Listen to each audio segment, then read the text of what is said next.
color was everywhere in the medieval world, we often picture it as a drab and muddy time. We think of peasants in brown rags and knights in gray steel. But that picture is wrong. People loved color. They wanted it on their clothes, their walls, and in their churches. Color was not just for beauty. It was a sign. It showed your wealth, your job, and your place in the world.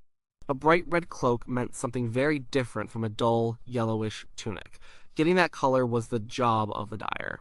And the dyer's job was hard, smelly, and built on knowledge passed down through generations. The most common colors came from plants. These were the dyes available to almost everyone, though the quality and brightness depended on how much you could pay. Three plants formed the backbone of European dyeing. They were woad, madder, and weld. With these three, a dyer could make the primary colors of blue, red, and yellow. And by mixing them, they could create a whole range of other shades. Let's start with blue. The main source of blue in Europe was woad. It's a leafy plant that looks a bit like cabbage. The color doesn't come from the leaves directly. You can't just boil them and get blue. The process was much more complicated. The leaves had to be harvested, crushed into a pulp, and then rolled into balls by hand. These balls were left to dry and ferment. This first fermentation was just the beginning. The dried woad balls were then sold to the dyers. The dyer would break them up, spread them on the floor, and sprinkle them with water. Then a second, longer fermentation began. This process created a huge amount of heat and an awful smell. People said it smelled like rotting cabbage and dung. It was so bad that dyers were often forced to live and work on the edge of town, downwind from everyone else. After weeks of this stinking fermentation, the woad was ready, but it still wasn't blue. To get the blue dye, the dyer had to create a special vat. This was a chemical process that medieval people understood through practice, not through science. They knew what worked. The woad was put in a large wooden vat filled with water.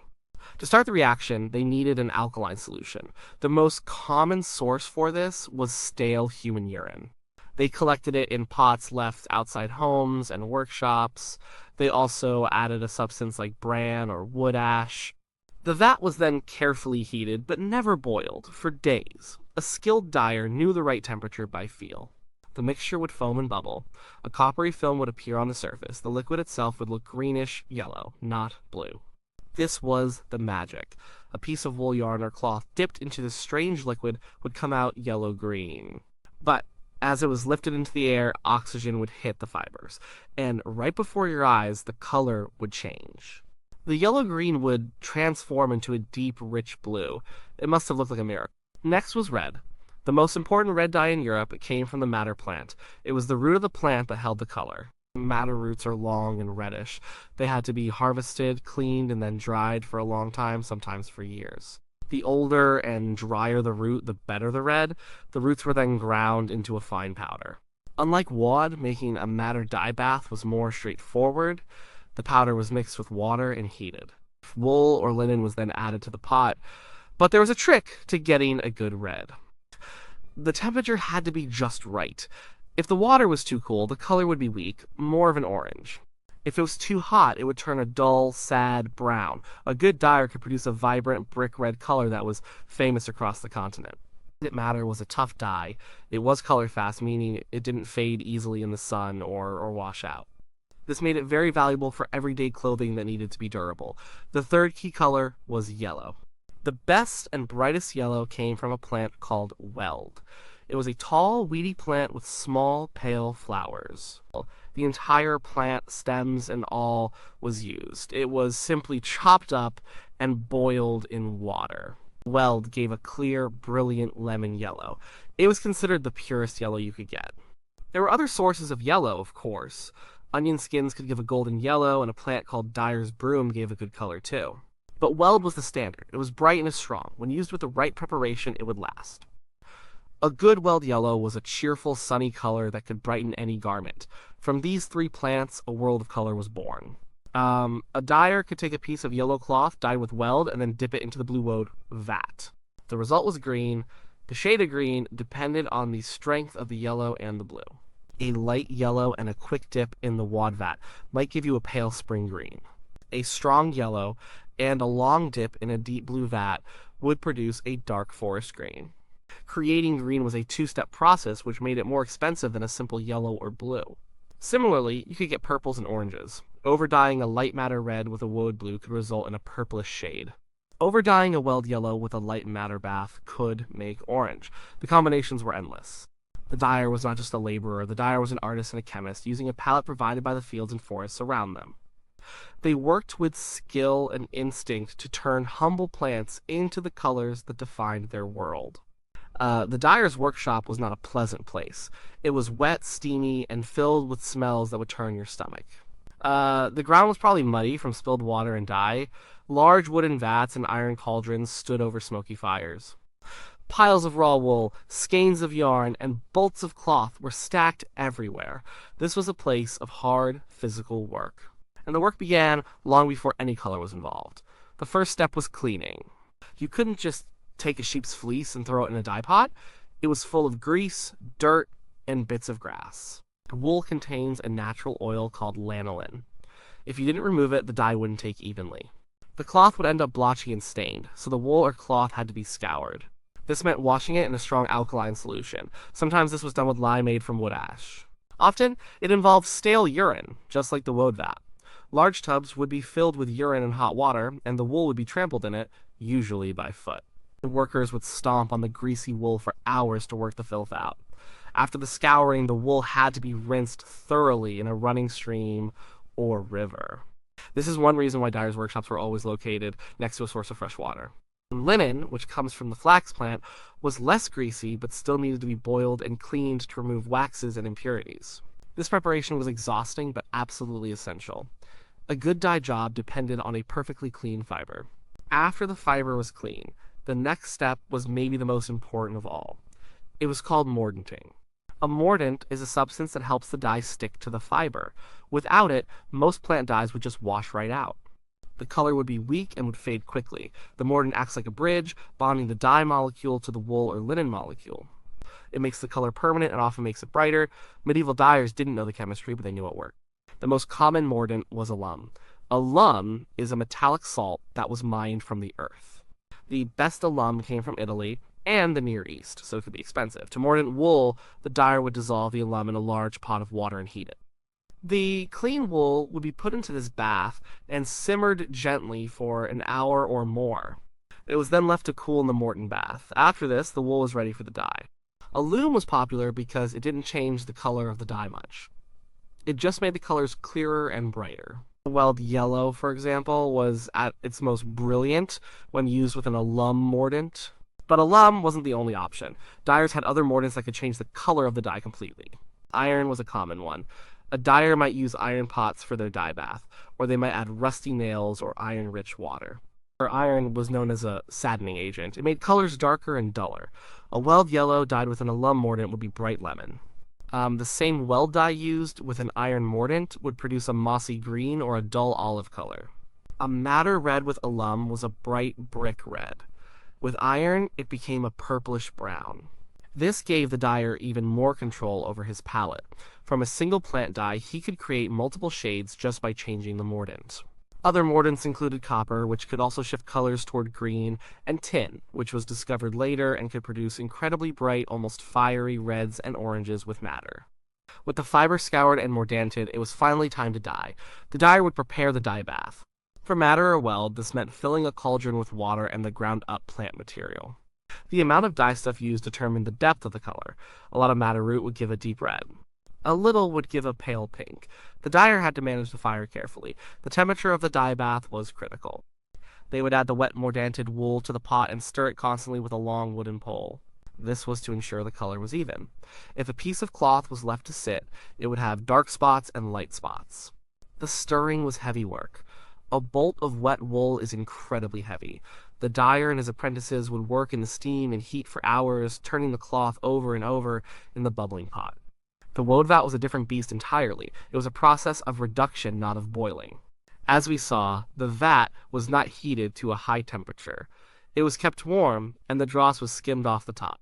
The yarn or cloth would be lowered into the greenish-yellow liquid on a frame or hoop. It would be left to soak for a time, maybe 10 or 15 minutes for a light blue, longer for a darker shade. Then it was carefully lifted out. This was a tense moment. The cloth had to be exposed to the air evenly.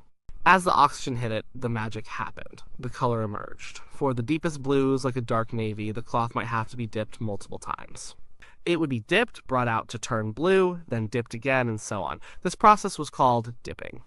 A cloth might be a 5-dip blue, which told you how much work and dye went into it. After the dyeing, the work was still not done. The yarn or cloth had to be rinsed again to remove any excess dye.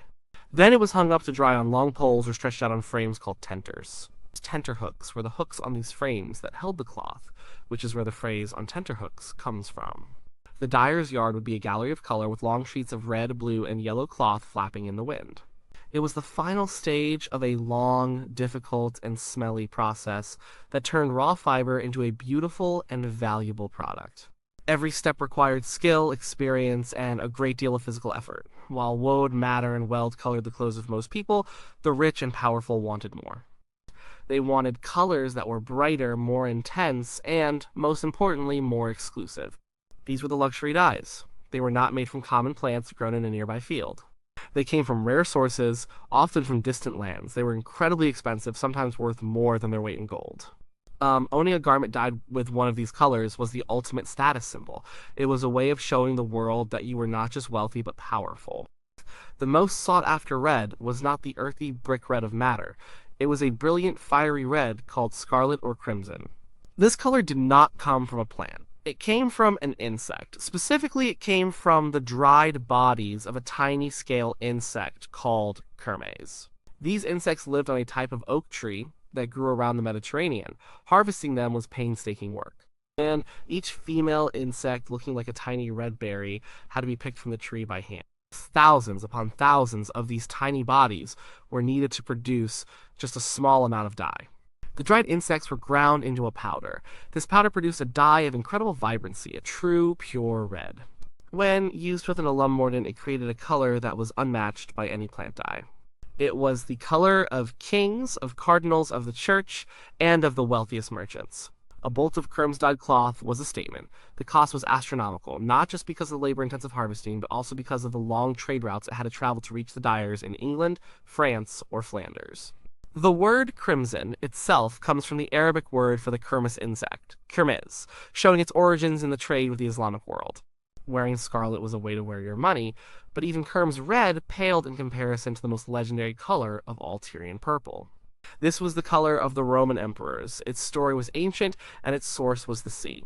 Tyrian purple was made from the mucus of a particular type of sea snail, the murex, and thousands of these snails had to be harvested from the seafloor. A small gland inside each snail was removed. This gland produced a single drop of a clear liquid. When this liquid was exposed to sunlight and air, it went through a series of color changes, from yellow to green to blue, and finally to a deep, rich purple. The smell of this process was said to be horrific, a stench of rotting shellfish that clung to everything. The sheer number of snails required was staggering. It's estimated that it took over 10,000 snails to produce a single gram of dye. This made Tyrian purple the most expensive dye in the ancient world. Its production was a closely guarded secret, centered in the city of Tyre in modern-day Lebanon. By the medieval period, the secret of making true Tyrian purple had been mostly lost in Western Europe after the fall of Rome. The industry collapsed, but the idea of purple, the color of ultimate power and royalty, remained. People tried to imitate it. They would dye cloth with madder to get a red base, and then dye it again with woad to get a blue layer on top. The result was a purplish color, but it lacked the specific reddish-blue shimmer of the real thing. Sometimes they used lichens like orchil, which could produce a purple dye. Orchil purple was beautiful, but it was not very color-fast. It faded in the sun. It was a cheaper substitute, a purple for those who could not afford the legend. The mystique of Tyrian purple endured, a symbol of a lost imperial grandeur that medieval kings and popes sought to emulate. Blue also had its luxury version. Woad was the workhorse blue of Europe, but a more potent blue existed in the world. This was indigo. Indigo came from a plant, Indigofera tinctoria, that grew in India. The chemical that produces the blue color in indigo is the same as in woad, but the indigo plant contains much more of it. A pound of dried indigo dye was far more concentrated and powerful than a pound of prepared woad balls. This meant you could get deeper, darker blues with less dye stuff. Indigo began to travel along the trade routes from the east into Europe during the later Middle Ages. It arrived as hard, dry cakes. Dyers were suspicious of it at first. They called it devil's blue. The woad growers and merchants who had a powerful monopoly on blue dye saw it as a threat to their livelihood. They lobbied hard against it, and in some places, its use was even banned for a time. But its quality was undeniable. Slowly it began to be used, sometimes mixed with woad to strengthen the vat. It was more expensive than woad due to the distance it had to travel, making a deep indigo-dyed garment a sign of wealth. It represented the growing connections between Europe and the wider world, a world full of new materials and new possibilities. Even green, which was usually made by the two-step process of dyeing yellow then blue, had a luxury version. This involved using expensive dyes for both steps. A cloth might first be dyed with a brilliant weld yellow using a costly alum mordant. Then, instead of being dipped in a standard woad vat, it might be dipped in a vat strengthened with expensive indigo. The resulting green would be incredibly vibrant and clear. Another exotic yellow dye from a substance called saffron could also be used. Saffron, made from the tiny stigmas of the crocus flower, was incredibly expensive and was more commonly used as a spice or medicine. But it gave a beautiful golden yellow color, and when overdyed with blue, it created a unique shade of green. These luxury dyes created a separate world of color, one that was inaccessible to ordinary people. It was a visual language of power, turning cloth into a canvas for displaying immense wealth and global connections. The dyer was not a lone artist working in isolation. Dyeing was a serious business, a crucial part of the medieval economy. In any major town, especially those known for cloth production, like Florence, Bruges, or London, the dyers were organized into powerful guilds. A guild was part craftsmen's union, part business association, and part quality control agency. It governed every aspect of a dyer's life and work. To become a dyer, you couldn't just open up a shop. You had to start as an apprentice, usually as a young boy. You would live with a master dyer, doing the dirtiest jobs, fetching water, cleaning vats, trampling the wool, and tending the fires. It was years of hard labor and low pay. During this time, you would learn the craft not from books, but by watching and doing. You would learn to judge the heat of a vat by hand, to recognize the right smell of a fermenting woad pot, and to know just how much madder to use for a perfect red.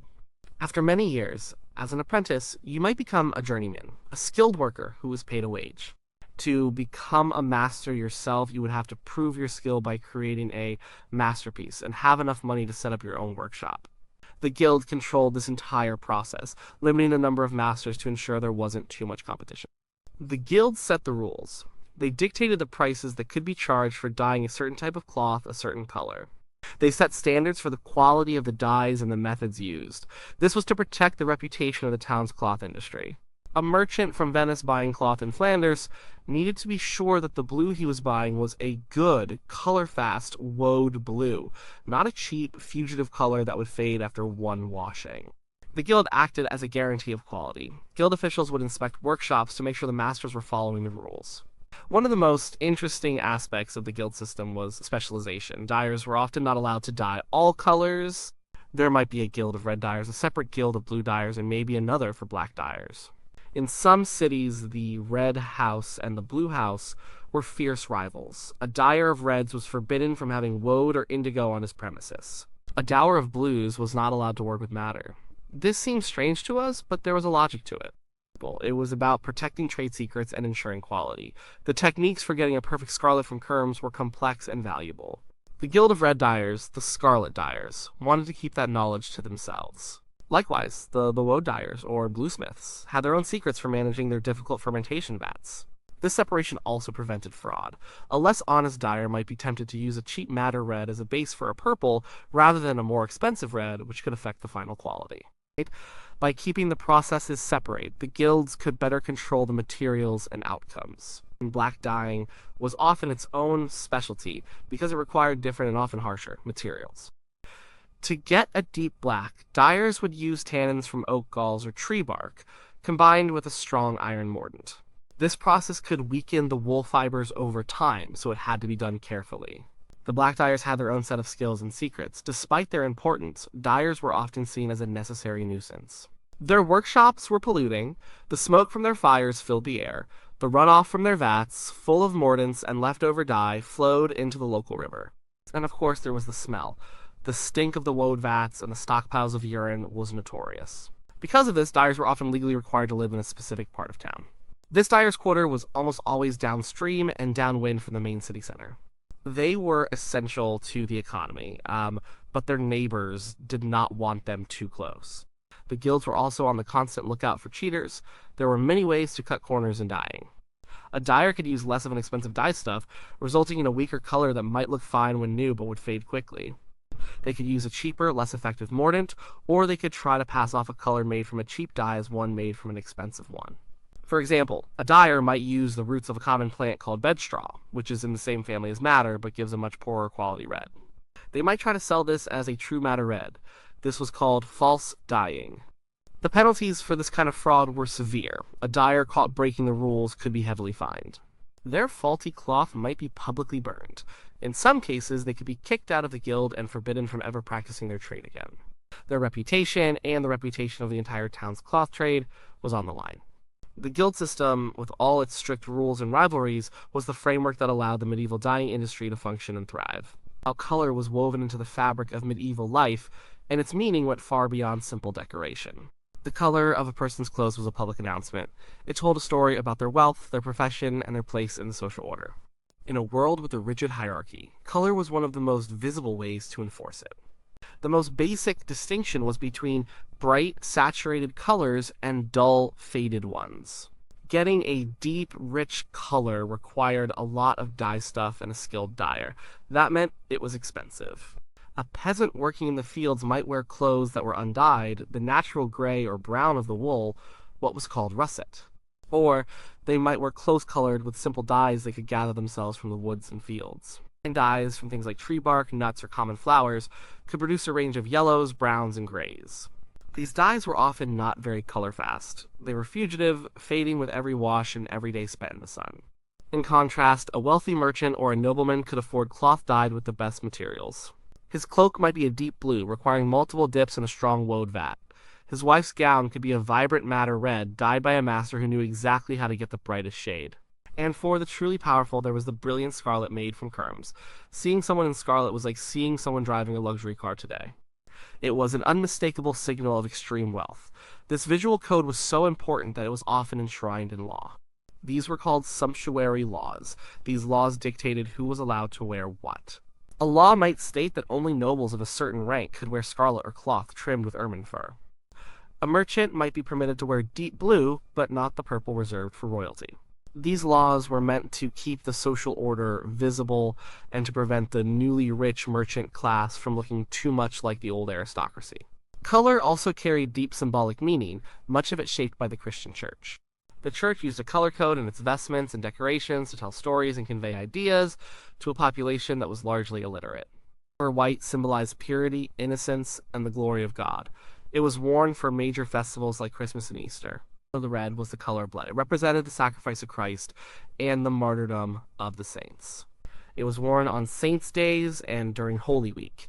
Green, the color of new life and nature, was used during the long season after Pentecost, representing hope and growth. Violet or purple was a color of royalty, but also of penitence and mourning.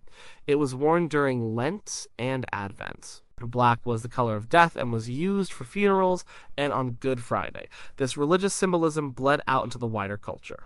People understood this color language. A blue character in a play might represent fidelity.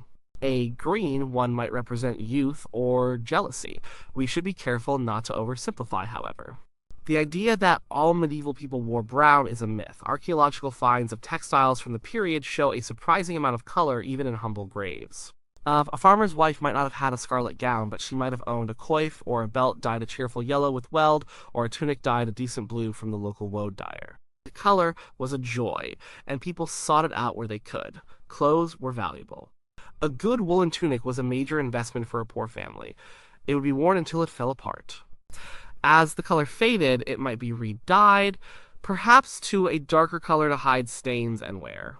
A faded red tunic might be overdyed with woad to become a brownish purple. When it was too ragged to be worn, it would be cut up and used for patches or other household needs. The cloth, and the color in it, had a long and useful life. The world of medieval dyeing was a complex mix of agriculture, chemistry, art, and commerce. It was a craft that required immense skill and knowledge, passed down through touch and smell rather than through written formulas. It connected a local dyer's workshop with its stinking vats to international trade routes that brought exotic materials from thousands of miles away. The colors they created were not just for show, they were a fundamental part of how medieval people understood their world and their place in it.